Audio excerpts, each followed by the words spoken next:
to our workshop, let me introduce to you distinguished Toastmaster Janine Kingsley. Janine Kingsley has been a member of Toastmasters since August 2006. She has served in several club officers roles and district roles since then, including being a distinguished district director. I think I got that right. There's so many D's. Distinguished district director. She has earned 2 DPMs in the traditional class and is now working on her first pathway DPM. She was a co-founder of her current club, Outspoken Toastmaster in 2010, and she currently serves as the VP of Education. She's president of an IT consulting company. She's a web designer, consultant, and speaker, and enjoys sharing her stories and living blindsided with our audience. Janine has competed in table topics at the club, area, division, and district level over the years, and loves serving as table topics master and being challenged as a table topics participant. Today, she's going to share tips to survive, thrive, and compete in table topics for everyone who is new, everyone from new members to experienced competitors. So with that, I'm going to turn the floor over to you, distinguished Toastmaster Janine Kingsley. Thank you very much, President Christine Kajus. And fellow Toastmasters, and I don't know if we have any guests with us tonight. If we do, thank you, and I appreciate all of you. Today we're going to be talking about table topics. There are a couple of things I want to share with you before we get started. One is that Lois is going to be helping me serve as a monitor for the chat and for the hands raised in the virtual room. So for those of you who are on Zoom, please, if I ask for feedback, ask for questions, please raise your virtual hand. Lois is going to help make sure I can see those because I do not see the screen well. For those of you in the room, make sure you raise your hands. This is a facilitated workshop. I cannot be the only one speaking here tonight. And if you guys don't participate, I'm going to start doing table topics with you. And by the time we're done, you'll be ready to do those. With that, let's go ahead and get started. Hopefully everybody online has got the handouts, and everyone in the room should have a handout as well to kind of help you get started. So let me ask you a couple questions. First of all, how many of you love table topics? How many of you quake in your boots when someone calls your name for table topics? I see a few of you. So the first one that we're going to talk about today is surviving table topics. So what are some of the things that you can do to survive table topics at the club level? First of all, accept the challenge. It's how we grow. If you stay in your seat, did you join Toastmasters to learn how to sit well? You learn. You got here to go to become a better speaker, exactly. So one of the ways to survive table topics is to accept the challenge. Second thing you want to do is breathe. Just take a deep breath when you hear your name called and stay calm. It is all about having fun as well. Third thing you want to do at the club level, I'll clarify that, we'll talk later on about why I specify that. Don't be afraid to change the topic. The whole purpose of table topics is to get you up and speaking for at least 1 minute. Just talk. I don't care if you want to talk about how nasty the weather is outside, if you want to talk about all the traffic you hit on the way into the club meeting, or if you want to talk about the question they actually asked you to talk about today. Just talk. And don't stop talking until that green light comes on. Make sure you stop talking after the red light comes on. But that's what you want to succeed at, is just get to the green light. I had a member who joined Toastmasters years ago when I was club president. And she was so terrified that just getting her to stand up in front of the room was a challenge. And we applauded her just for getting up and standing there for a minute, even if she didn't say a word, because she got up and at least did that much. So just get up and don't be afraid to do that. Our D, as you notice, I've got an A, B, C, D, and E. Okay, I already got that one. Sorry, actually collect your thoughts. It was supposed to be C. I jumped a little bit ahead there, but that's okay. Collect your thoughts. Keep in mind that table topics is a mini speech. It should have an opening and a body and a conclusion. So let's give a quick example. If I ask you to say love is, and I ask you to answer that question, love is, and what does love mean to me, and love is great, and love is, and whatever it might be. And at the end, you're going to conclude with, for me, love is, and give us a wrap up. Give us something to tie that up in a big bow. Keep in mind that table topics are a mini speech. The timing doesn't start until you do something big or say something to the audience. So it's okay to stand there for a couple of seconds. Think about it. Or if your room is nice and long like this one is, walk up real slow. The timing doesn't start until you get up here and you actually make that first interaction with the audience. So don't be afraid to do that. The last thing you want to do is enjoy the ride. Table topics are supposed to be fun, not just hair raising, okay? And they can be a lot of fun. We're going to talk in a minute as we talk about how to thrive doing table topics, about how to make table topics fun for everybody else so that when you run a table topic master, you can do that too. But do you know what the biggest secret I want you to know about surviving table topics is? Sign up to be the table topic master so you don't get called on next week. If you don't want to get called on, volunteer to lead the charge, because that way you don't get called on next time. So those are some basic steps, some basic ideas to kind of help you just survive table topics. Over time, you're going to begin to get more comfortable speaking. Now, what is the purpose of table topics? Anybody? Practice your impromptu speaking. Anybody online?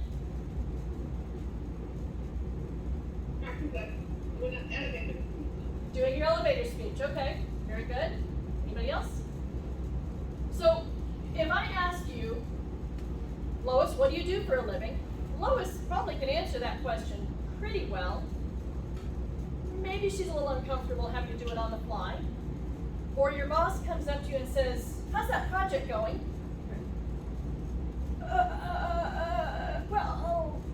But if I can get you having fun speaking off the cuff, those things become easier because you do know how that project's going.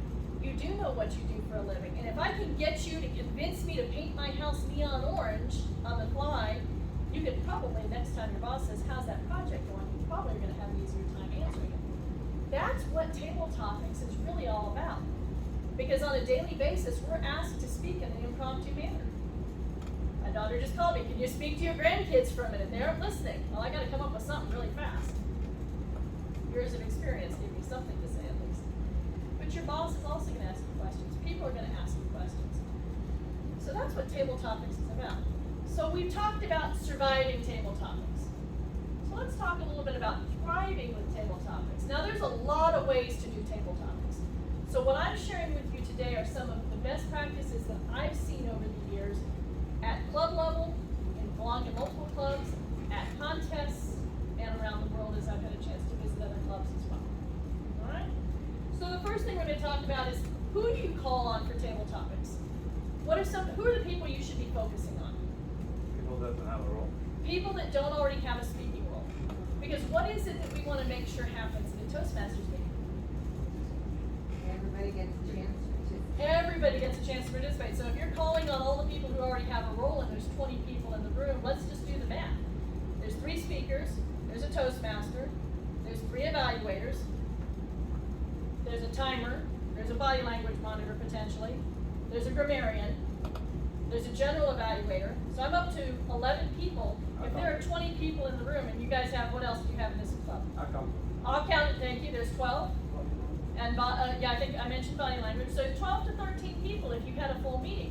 If there's 20 people in the room, there are 7 people who don't have a chance to speak today.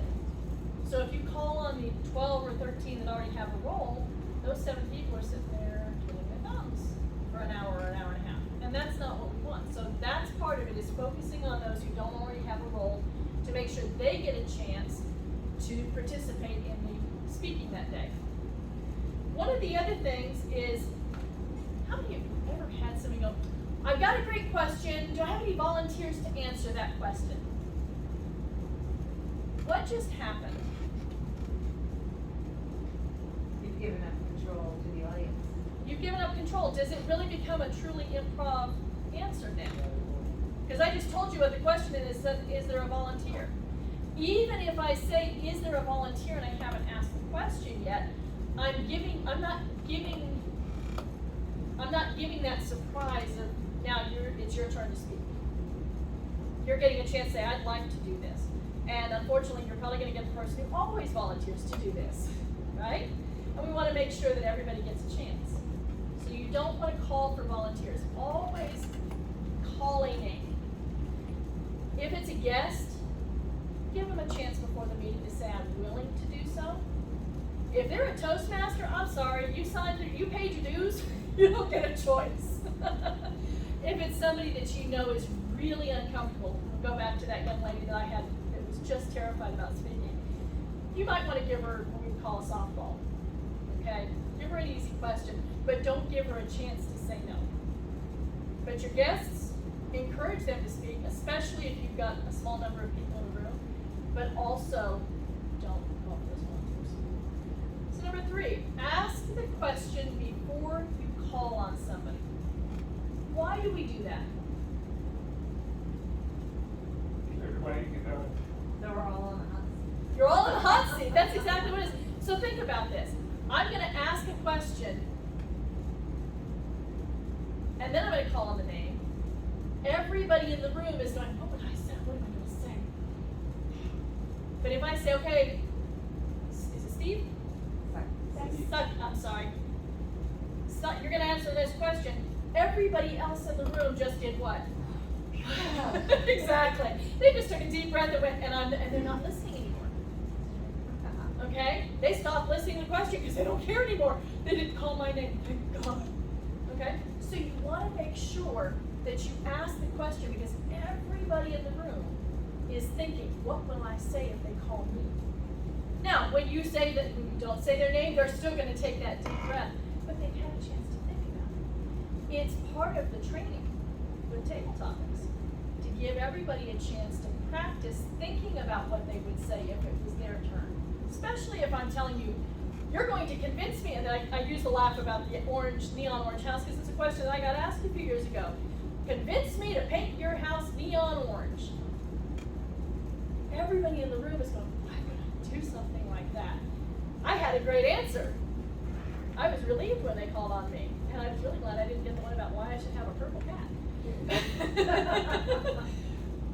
But everybody in the room was thinking.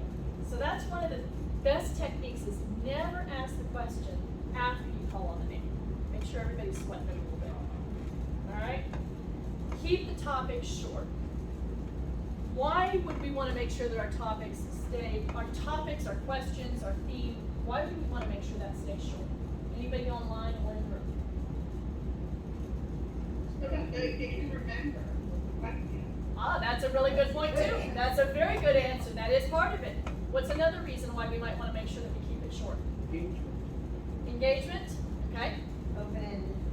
It keeps it's more likely to be open-ended. I could go on and ask a 3-minute question and I probably answered half of the question in the question, right? What about how many people we get a chance to get up here to speak each week? Have you ever thought about the fact that if the table topic master stands up here and says, so today we're going to talk about how everybody has a pet and how everybody loves to have animals at home, and I'm going to be asking you a whole bunch of questions about that. If I go on for a minute, what did I just do? Give a speech. I gave a 1-minute table topic. Somebody else could have gotten up today and spoken because I took so long they didn't get a chance to. If every question I ask takes 20 to 30 seconds to ask, and I ask 3 questions, again, there's a minute for a table topic. So we want to make sure that the questions don't go rambling on. Now, some table topic sessions, and we're going to talk about some fun ones, might take a little bit more to set up. The payoff, if you will, is the fun that comes because of that. You just need to make sure that what you're doing makes sense. So we did one earlier today at our club. It was a lot of fun. The subject was, don't get me started. I'm going to throw out a bunch of words, I'm going to throw out a topic, and your job is to come up and rant about it for a minute to 2 minutes. That was the setup. Short and sweet. And then poor Lois got up and had to say, geez. Don't get me started. Don't get me started. And she went on for a minute to 2 minutes. we were able to get in, almost, well, we had a short meeting today, short number of people, but we could have gotten a lot of people through on them, right? So keeping the topic short, keeping the questions short is a critical part of making sure that as many people get to speak as possible. And as table topic master, that's part of our job as well. If you're gonna thrive doing that, you wanna make sure that you get as many people through the sweat box as you can in each meeting, right? Alright, so keep the topics general. What do I mean by that? I gave this workshop several years ago in the Bahamas. And I said, so if I got up and said, tell me about cricket, what would you talk about? Now, how many of you know what the answer would be to that? Nobody. Are we talking about, Christine, what would we talk, if I ask you to talk about cricket, what are you gonna talk about, Christine? I can either talk about the game or I can talk about the anything. There you go, exactly. Which one did you want me to talk about today? And do I know anything about either one of those things? Maybe I don't know anything about crickets because I've never seen Pinocchio, okay? Maybe I don't know what cricket is because I live in Texas. We play football, which is where I grew up. Speaking of football, talk about football for me, Diana. Which football are we talking about today? Either one. Oh, y'all got two Dianas? No, I'm Tanisha. Tanisha, Diana. That's that, right? Yeah. Soccer or American football. Exactly. Which one are we talking about? And do you know anything about either one of them? So you want to make sure, it's one thing to throw out a topic and have somebody maybe not know what it is because we're playing a game, maybe it's a funny word, something that we want you to define and you're intended to make it up if you don't know the answer. But if we're asking you a question about a specific sport, maybe it's Super Bowl week. Does that mean that everybody in the club really knows what Super Bowl is? Maybe not. Maybe we don't give a darn. I do, just saying. You can ask me that one. But don't ask me about soccer because until the World Cup this year, I don't think I'd ever really watched a soccer game other than the one my kids played years ago. So keeping it general. Alright, you also, let's make sure I don't jump ahead of myself here. Alright, so some other general topics to make. Instead of saying, tell me what your parents said about, or I wish my parents had told me, I wish I had known. Why do you think we would want to make sure that we don't say specifically parents? Why would we not throw a person or a particular character into that role?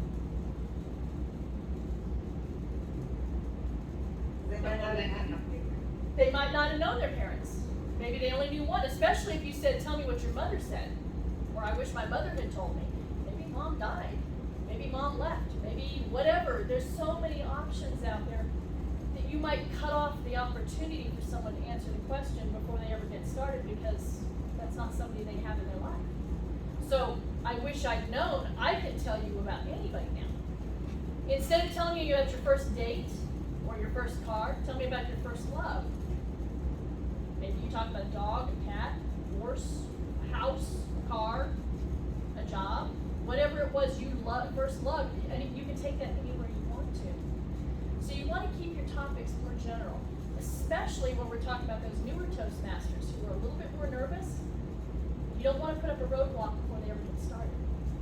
Give them a fighting chance to ask the question. All right.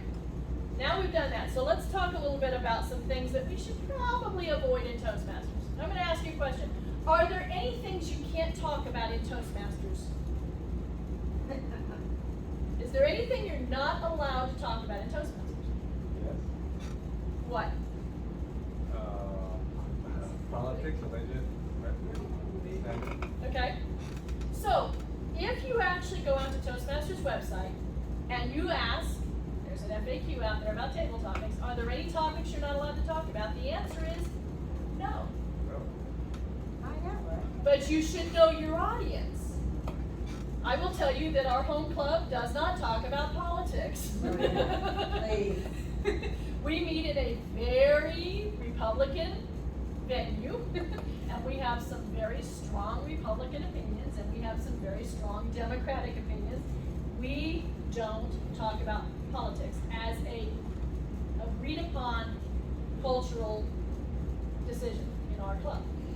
Religion is technically something we tend to avoid getting too heavy into, and sex we tend to avoid that one too for obvious reasons.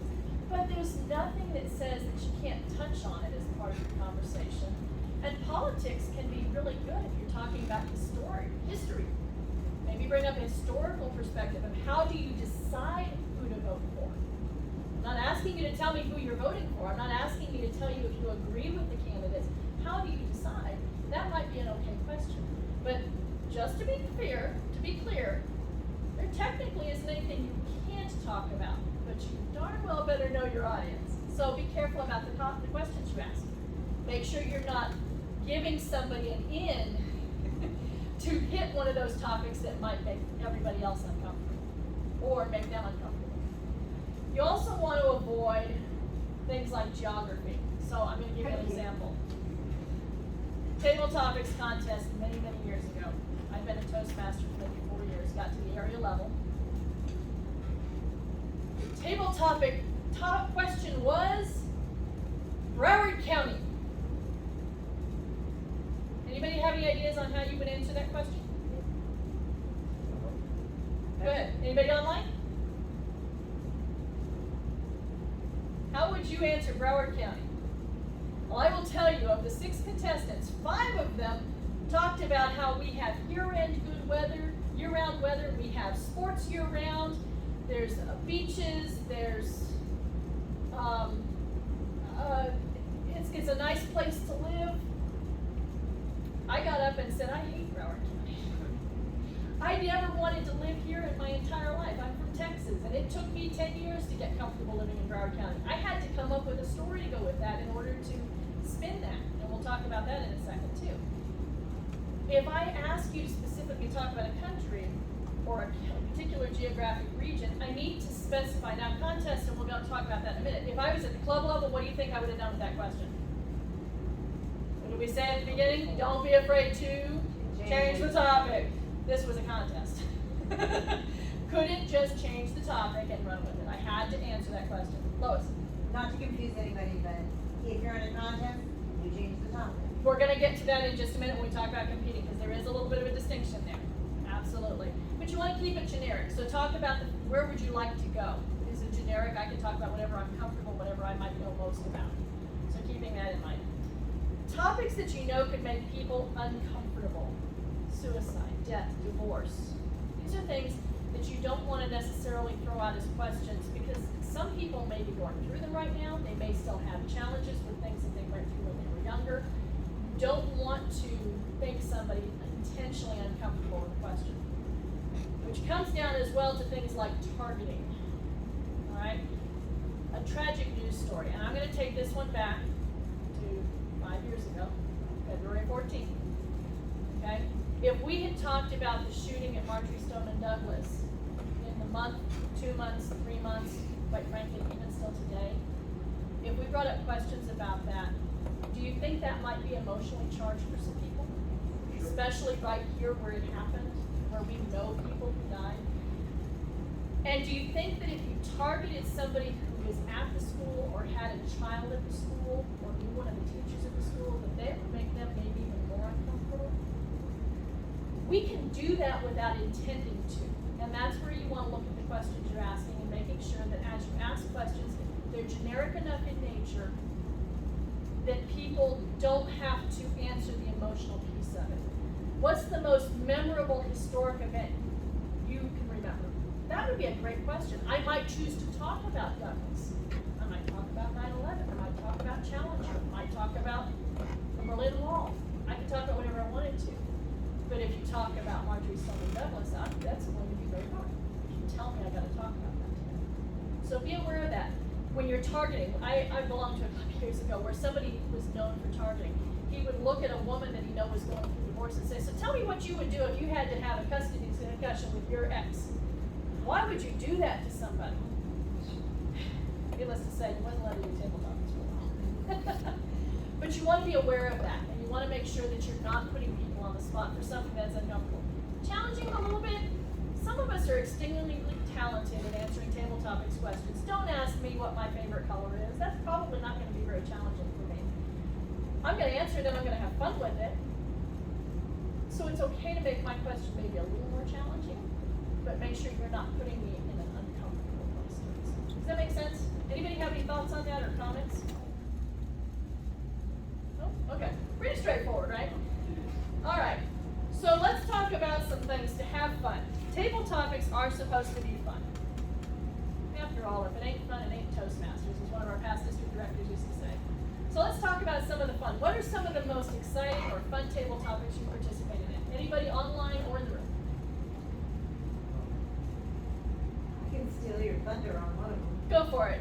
Okay, so Come on over here so they can see online. at the end of a year at our Chamber of Voices, we put Goldilocks on trial. But the way we did it was I had a hat, and everybody in the room picked a role. So either you were a defendant or a prosecutor, jury, bailiff, head foreman, Witness. witness, nope, that would be Oh. the defendant and the prosecutor. So they had 5 to 10 minutes to plan what kind of people they were gonna bring up, and then we had a trial. And we put Goldilocks on trial, and then we had a little party, because it was an installation thing, and during the party, the jury had to sit down and deliberate, decide was she innocent or guilty, and if she was guilty, what was she going to get out of that? Was it punitive damages, what was it? And it was incredibly fun, and people were totally engaged, and you will not be surprised that Irma Perón was Goldilocks and stole the show. Back to you. That one is a lot of fun. So there are some lessons that we've learned doing that type of thing over the years. What is one lesson you think? One thing you probably need to make sure you do if you're going to put a fairy tale character on trial. Don't have Matt Kinsey on the other side. I Well, had such a good defense. And then Jack got the Wizard of Oz off on a technicality because he gave them exactly what they asked for. Do you think that everybody has the same cultural backgrounds and knows all the same stories we do? That's true. I had one several years ago where we did put the Wizard of Oz on trial for one, and as we got to one of the points, somebody said, called up one of the characters, and they said, I don't even know who this story is. Well, they weren't having any fun. The rest of us were having a hoot and a holler because we were putting the Wizard of Oz on trial for fraud, and this person wasn't able to participate because they didn't understand it. So if you're going to do that, make sure you pick a story that you can give a really quick synopsis. Ask, does everybody know the story? Or even go ahead and assume that not everybody knows the story. Just say, so the Wizard of Oz, if you're not familiar with it, the wizard is asked to grant several wishes, and they don't necessarily get exactly what they're looking for. And there's multiple characters in the story, so we're going to talk about that. We're going to put the wizard on trial today for fraud. We're going to do Goldilocks and the Three Bears. Goldilocks is a little girl. She breaks into their home. You can set it up a little bit as what the case is. She broke into the home, she ate their porridge, she broke their chairs, and she slept in their beds, and we're going to put Goldilocks on file for breaking and entering today. Something quick, a quick synopsis of it, just in case. But if you ask, does everybody know what it is, somebody might be embarrassed to raise their hand, and then they're still not having any fun. We want them to have fun. It is a lot of fun. Now, Lois was talking about an event where they had a longer time. When we do this at our club meetings, we don't tell you who you are ahead of time. We give you the synopsis, and then we turn around and say there will be a prosecutor, there will be a defense attorney, there will be a couple of witnesses, and the rest of you are the jury. Prosecuting attorney, you'll call up your witness. Defense attorney, you'll call up your witness. You're the defense attorney, come on up. Or you're the prosecuting attorney, come on up. And you have 1 to 2 minutes to lay out your case, and then you call up your witness. And you define your Goldilocks' kindergarten teacher. And they have to come up and pretend to be Goldilocks, so you can have a lot of fun with it. It is fun. What's another one? Anybody online? It's a fun table topic. You have her hand raised. Okay, go ahead, you. Yeah, I think a month ago or so, Lois did a fun table topics, which was like a continuous story. So she kind of opened up. One day I was walking down the street, and okay, so you go on, and then the story goes on, and that was quite fun. Those are a lot of fun, and they can get really creepy. We had Santa Claus on the beach in July one time, and I won't even tell you where he ended up on the beach. It might have gotten a little bit close on the sex side because they started talking about the nude beaches.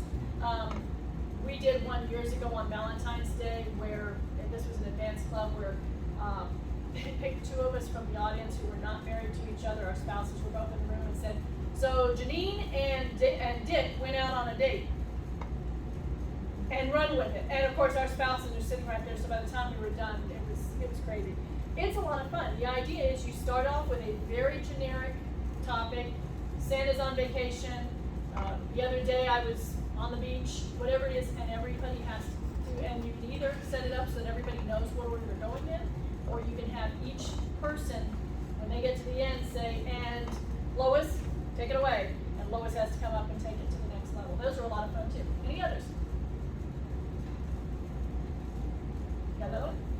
Oh, I'm trying to think, I have like 8 of them, I can't remember any of them. Well, I gave you a couple of ideas on the sheet. Go ahead. Somebody else? Yeah, no, Yeah, go I was ahead. gonna say that there was another topic that I really enjoy. I think it was Kevin who did that once. It was like an argument. So he would ask plastic or bag, and one person had to argue something about what plastic is better, and the other person would say, no, bag is better than plastic is not. I thought that was really interesting as well. That's a great one too. So a couple of the ones I have on the sheet here are bring in a bunch of household items. Put them in a paper bag so nobody can see what they are.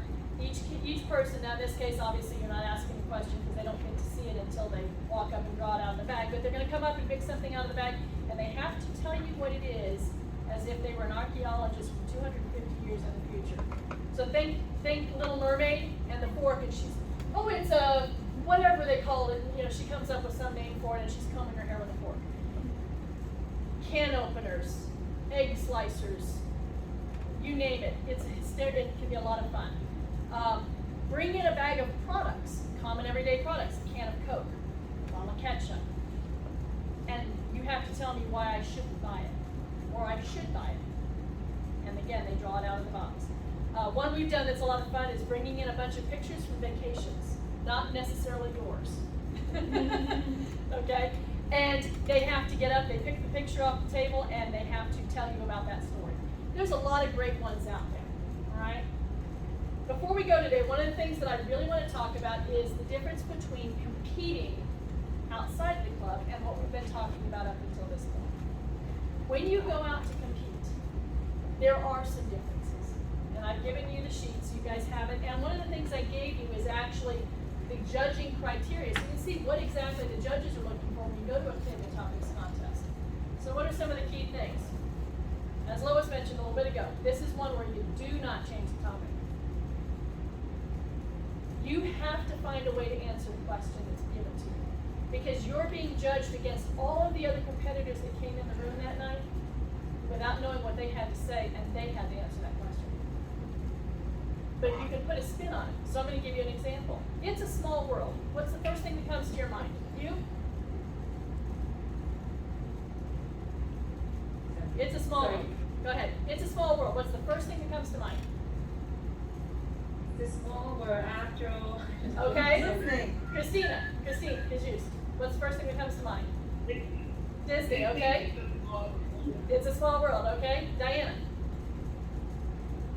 I think it's when I can meet someone that I haven't seen for a while and I can meet in It's a same- small world, like you run into somebody in San Diego that's from Florida with you, okay?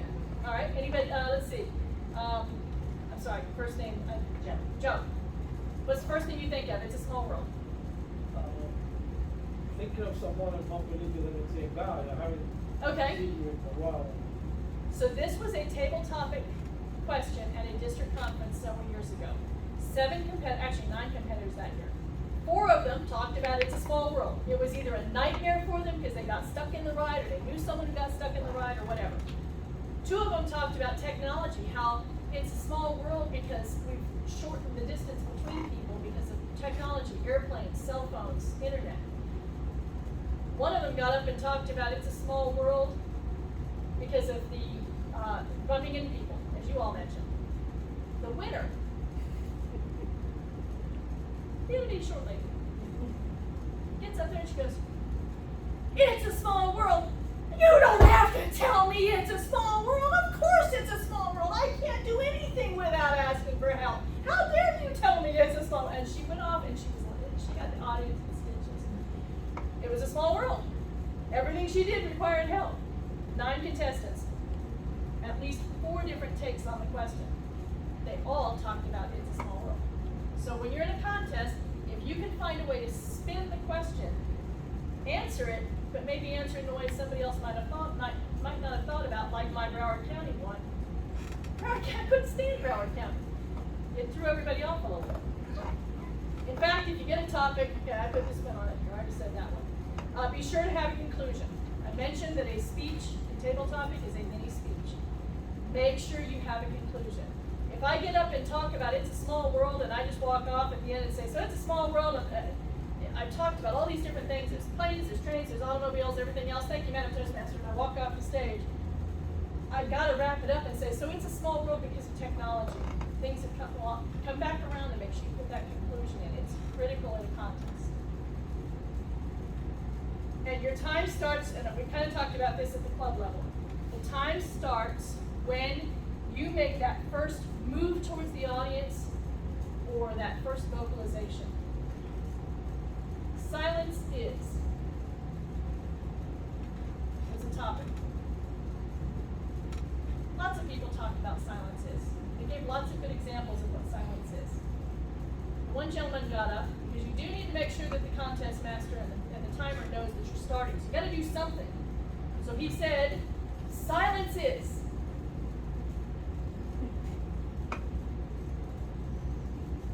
Stood there until the green light came on. Golden. Okay, maybe risky. He didn't actually win, he took second. But he made it clear, I'm starting, and he made it clear, I'm finishing. And then he was silent between. So if you're gonna do something that involves a pause, do something to let the audience and the timer know, I am starting. Otherwise the timer's gonna sit there for a long time. Okay? But you can take time. I saw somebody take 30 seconds before they answered the question. A little bit long maybe at a contest level. The room of 300 people are starting to get a little antsy. Are you gonna actually say something? Did we miss that initial gesture that you were trying to get? So, but you can wait. It doesn't have to be immediate, okay? The last thing is that your speech is judged on the speech development, the effectiveness, the physical, the voice, the appearance, and the correctness. That's the guides that I gave you at the bottom. Everybody in that room is being judged on the same criteria. When you watch a table topics contest, or any contest at the club level, you go, wow, all those speeches were great. I just really like this one, even though they didn't meet any of the judging criteria. Do you think they're gonna do well at the next level?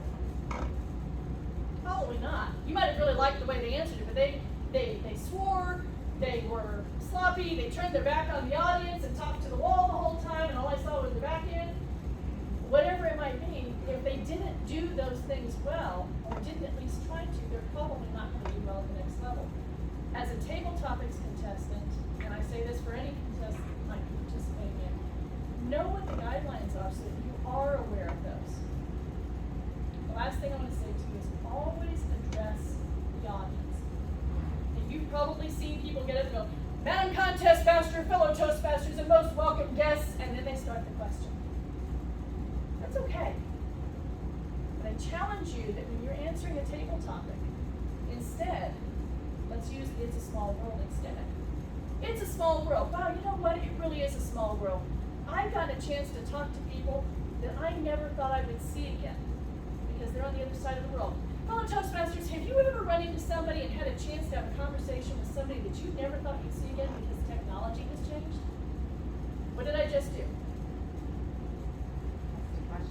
I asked a question. I brought you all into my speech. I still addressed you. I didn't list every single one of you, but I addressed you and I let you know, because the whole point to that addressing the audience is to let them know, I see you. You're here. I appreciate you being here. And by asking you a question, I just did that. So this is how to survive, how to thrive, and how to compete in table topics. I think we have, what, 2 or 3 minutes left? 3 minutes left. Okay, very good. Does anybody have a question or an additional comment they'd like to make, either online or in the room? Felix. Felix, go ahead, Felix. Okay, good afternoon. Thank you so much for that. When answering a table topic, what's its best course? Should it be fictional or fact? So my son's in the room right now. I know this. Brandon has answered table topics questions with absolute fabrication and had everybody in the room convinced it was absolute truth. My answer to you on this one, Felix, and for everybody else is, just say it with conviction. It doesn't matter whether it's true or not. As long as you can make it sound believable, you can leave them guessing. And Brandon's had some where he walked away and people were like, I'm really happy. He's like, Oh, there we go. I'm not telling. If you're not sure, just ask him about New Year's resolutions and the conspiracy with gymnasiums to create them. People to this day aren't quite sure where he got his facts from. There aren't any. But the idea is to make it believable, have fun with it, and if you gotta make it up, doggone it, make it up and have fun with it. To clarify that there are 3 facts in that story. There are 3 facts and there are New Year's resolutions is one of them. Other comments or questions? Anybody else online?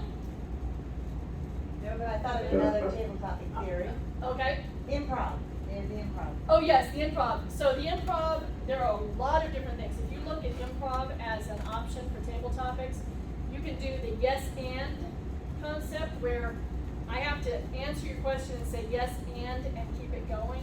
You can do charades. We did charades at our club. I had to miss it because I wasn't in town. We did Lois can charades. tell you about that more. They did a whole charades event as a table topic, so the body language was the whole focus of the table topics questions. There are a lot of different improv techniques. I will tell you that if you search online for Toastmasters table topics ideas, you will find thousands of ideas. Some of them better than others, some of them definitely longer than others, but you'll find some of the ones we talked about tonight as well as a lot of others. I think I heard one more question online. Felix, did you have something else you were going to say? Yes, club level, for example, the table topics master asks the questions and they get an answer.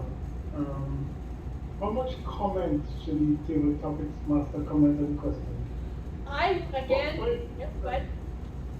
For example, I had a white car and I spoke about that car in my speech.